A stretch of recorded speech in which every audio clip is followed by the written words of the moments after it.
Juneteenth has seen a lot of history on top of the mixed legacy of slavery and freedom that gave birth to it.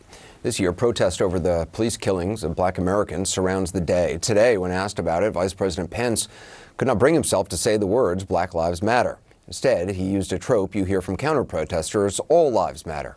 Speaking to CNN affiliate WPVI in Philadelphia, Mr. Pence made note of George Floyd's killing and Juneteenth. He said, quote, "And in this nation, especially on Juneteenth, we celebrate the fact that from the founding of this nation, we've cherished the ideal that all of us are created equal and endowed by our Creator with certain inalienable rights, and so all lives matter in a very real sense." Now, in saying that, though, in addition to not saying Black Lives Matter, the Vice President also makes no mention of the fact that we have not always cherished as a country that all women are equal, or gay people are equal, or that Black men and women are created equal. His statement that all lives matter leaves a lot out. The interviewer asked him, "Why will you not say those words? Black lives matter." The Vice President answered, quote, "Well, I don't accept the fact that there's a segment of American society that disagrees in the preciousness and importance of every human life."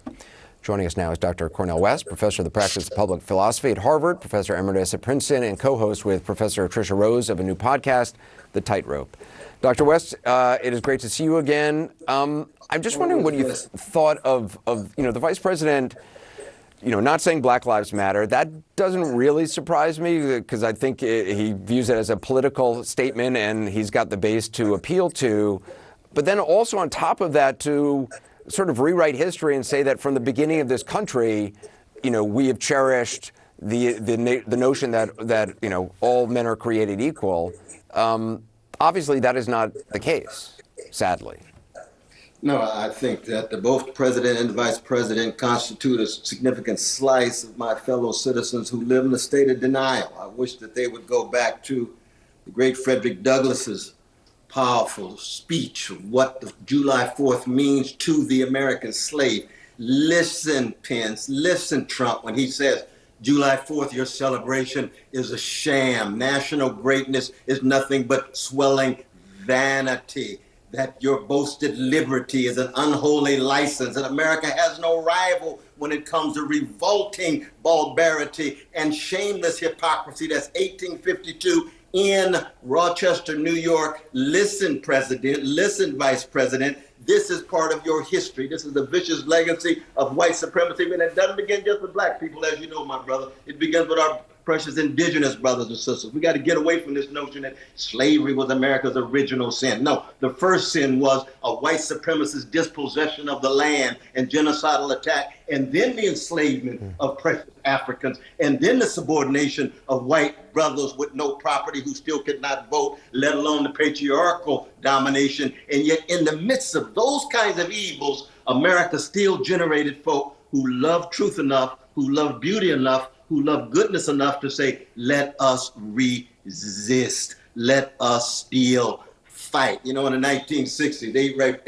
H. Rap Brown used to say, no slave should die a natural death.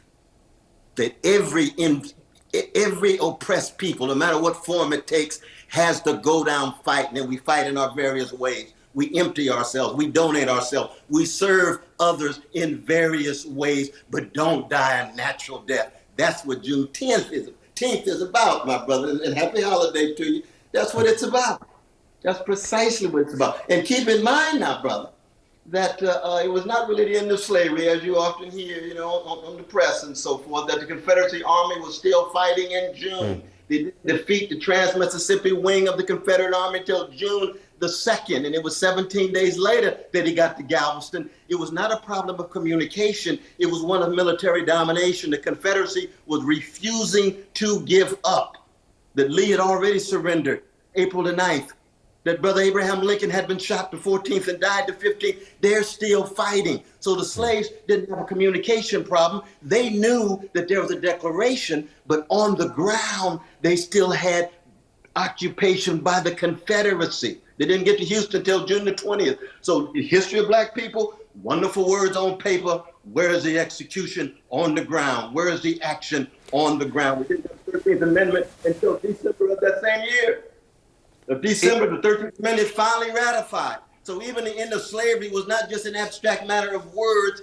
on the ground, black people were still being enslaved, and the forms of neo-slavery were beginning. That order that Granger actually read says what? Masters and slaves will become employers and hire labor. Freedmen go back home and be quiet, have nothing to do whatsoever with military activity except your low wages. And if you're lazy, we will withdraw any support. That's in the executive order number 3 that Major General Granger read to the slaves. So that this issue of how do we hold on against the grain with integrity, honesty, and decency, with vision, but also understanding how ugly it is. Listen, Brother Pence, listen, Brother Trump. And I'm born in Tulsa, so I don't want to get started with Tulsa now.